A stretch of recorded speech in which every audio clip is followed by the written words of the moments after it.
네, 미디어 뉴스센터 김경훈입니다. 최근 경기도와 경기 남부 지자체 산하기관 혹은 사회단체를 찾아가거나 저희 스튜디오로 초대해 이모저모 묻고 들어보는 시간을 갖고 있습니다.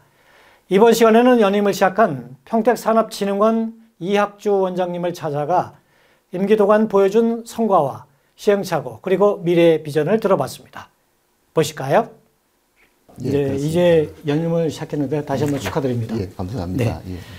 우선 평택산업진흥원 소개 좀 하고 이렇게 시작하죠. 예, 평택산업진흥원은 기본적인 우리의 목적은 평택에 있는 관내에 있는 많은 중소기업들 한 4, 5천 개 정도의 제조기업들이 있습니다. 이 기업들의 어떤 기술 경쟁력을 향상시키고 또 마케팅을 좀 더 원활하게 할 수 있고 또 투자도 많이 받을 수 있고 이런 걸 통해서 어떤 기업이 한 단계 성장할 수 있는 그런 기업으로 만들어주기 위해서 저희가 여러 가지 역할을 하고 있는 그런 기관입니다. 뭐 한마디로 그냥 말도 많고 탈도 많았던 일이 있었는데 예.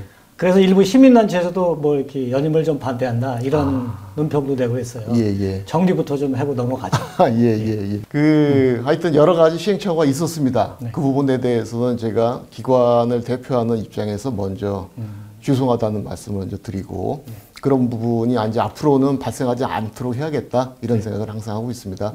뭐 잠깐 말씀을 드리면은 기관이 새로 생겼습니다. 항상 새로 생긴 기관의 가장 큰 문제가 시스템이 아직 정립이 안 돼 있다는 거. 관련 규정이라든지 이런 것들이 조금 미흡하고 한마디로 이제 구멍이 조금씩 이제 있는 그런 게 있습니다. 그런 것들을 어떤 기업이 진화되면서 그런 것들을 잘 메꿔 나가야 되는데 좀 그런 부분이 부족했고 규정도 조금 미비한 상태 새로 생겨서 거기에 그런 여러 가지 직장 내 불화 이런 것들이 다 한꺼번에 어우러지면서 여러 가지 문제점들이 나왔습니다. 그래도 다행인 것이 작년부터 해서 올해까지는 그런 부분들을 하나하나 잘 정리했습니다. 설립 초기에 이게 평택산업진흥원 기틀을 좀 확고하신 거로 알고 있는데 어떤 것들이 있었습니까? 산업진흥원이 가장 큰 역할은 그 산업진흥원의 저희 기관 명예에도 있다시피 산업을 진흥하는 겁니다. 이제 어떤 산업을 진흥할 것이냐가 가장 중요하죠. 그래서 평택에는 저희 산업진흥원이 새로 생기면서 전략산업이 어떤 것이 있는가, 평택에서 어떤 산업이 육성이 돼야지 평택 경제 전체가 좋아질 것인가 이런 거에 대한 고민이 가장 중요했습니다. 처음에. 그래서 저희가 예컨대 반도체 산업이라든지 자동차 산업이라든지 수소 산업 그리고 아울러서 물류와 국방이 일부 있습니다. 이러한 산업에 대한 전략 산업을 저희가 선정을 했습니다. 이게 선정이 뭐 갑자기 선정된 것은 아니지만은 그래도 선언적으로 상당히 중요한 의미가 있다고 생각을 하고요. 그러한 전략 산업을 선정하고 각 산업별 현재 평택 산업의 현황이 어떤가 기업이 어느 정도 있고 종업원이 어느 정도 있고 발전 정도가 어느 정도 돼 있고 이런 것들에 대한 분석을 지난 2년간은 좀 열심히 했다고 생각을 합니다. 아, 그렇죠. 예. 그래서 뭐 기업 지원 사업 추진과 창업 생태계 조성을 위한 혁신적인 정책을 추진 중이신데 좀 이렇게 손을 좀 꼽는다면 어떤 것들이 있을까요? 그렇습니다. 저희가 창업 생태계라든지 여러 가지 지역에서 기업 지원을 위해서 해야 될 일들이 많은데 가장 중요한 게 지역의 특성을 이해하는 겁니다. 평택 지역 같은 경우는 중요한 특성이 아주 작은 스타트업 기업부터 소기업, 중소기업, 중견기업, 대기업까지 한마디로 생태계를 구축할 수 있는 아주 좋은 그러한 소재들, 기업 분류 이런 것들이 다 있다고 생각을 합니다. 그래서 저희가 가장 중요하게 생각하는 것은 각 분야별로 소기업이면 소기업, 중소기업, 중견기업 각각의 규모별로 맞춤형 지원, 그러니까 어떤 지원을 할 것인가를 가지고 저희가 사업 모델을 만들고 그런 모델링한 내용 안에서 각 지원의 규모에 따라서 또는 업종에 따라서 지원 내용을 달리했습니다. 그렇군요. 최근에는 경제 동향을 또 제공하겠다 이런 그 내용을 조금만 부연 좀 해주실까요? 예. 그러니까 일반적으로 기업들이 부동산이나 문화나 복지나 이런 부분들에 대해서는 일반 시민들이 많이들 알고 계십니다. 언론에도 많고.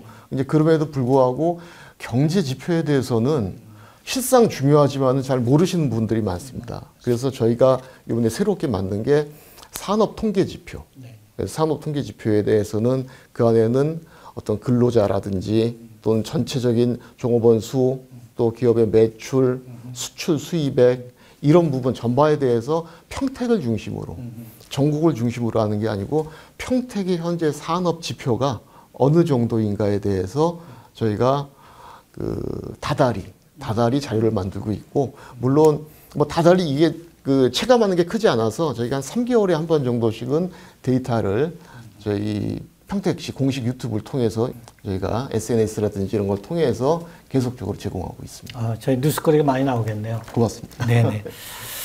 저희가 그동안은 어쩌면 이제 기본을 만들었다라고 하면은 앞으로 이루어질 거에 대해서 중요하게 생각을 합니다. 가장 중요한 게 저희가 그 기업 지원이라든지 산업 육성도 막연할 게 아니라 지역의 특성에 맞게끔 저희는 이제 생성형 AI 이게 상당히 중요하다고 생각을 하거든요.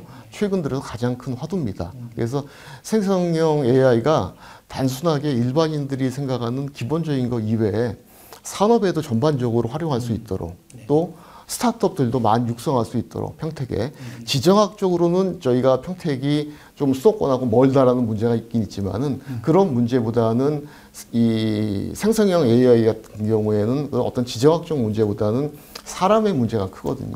그래서 산업 전반에 저희가 그 AI가 좀 확산될 수 있도록 적극적으로 추진할 생각으로 있습니다. 네, 모두에 말씀하신 뭐 경제 지표를 제공하겠다. 그러려면 또 빅데이터 많이 축적을 좀 될 것 같고요. 예. 그게 제공이 되면 또 그걸 이용하는 뭐 기업들이나 뭐 청년들이 많이 활용할 것 같습니다. 예. 제가 화성시 소공인 집적지구에 대해서 조금 알고 있어요. 예. 같이 맥락을 같이 해왔는데 그렇습니다. 예. 평택에는 그런 비슷한 유사한 게 좀 유치가 돼야 되지 않을까요? 아니면 있나요? 그렇습니다. 지금 말씀 주신 대로 어떤 소공인에 대한 집적은 특히 이런 지역에서 상당히 중요합니다. 어쩌면 이제 씨앗 같은 거거든요.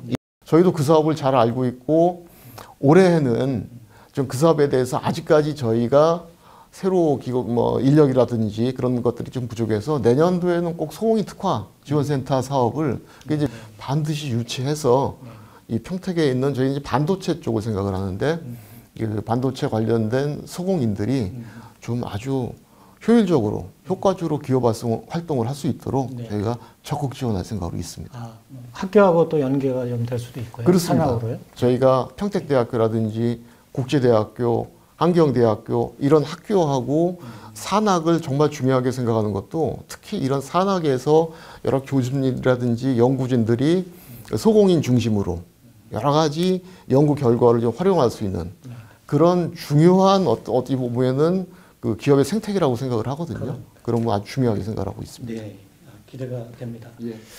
그 뭐 끝으로 그럼 뭐 당부하실 말씀이 좀 있으시면, 네. 저희가 뭐 모두에도 말씀드렸다시피 여러 가지 시행착오도 있었고 저희 직원들 간에 이제 불화도 있었고 그런 부분에 대해서는 어찌 보면은 어떤 기관이 운영되면서 발생할 수 있는 어찌 보면 자연스러운 거라고 보고요. 그런 것을 어떻게 잘 해결하고 극복할 것인가가 더 중요하다고 생각을 합니다. 저희 나름대로 최선의 노력을 다했고 앞으로도 좀 더 이게 발전되게 또 효과적으로 저희 평택시 기업의 지원 그리고 산업의 육성을 위해서 저희가 최선을 다할 것을 약속드리겠습니다. 네, 원장님이 말씀하신 게 시민들이나 기업들이나 청년들에게 체감이 되길 기대해 보겠습니다. 고맙습니다. 성원하겠습니다. 고맙습니다. 네.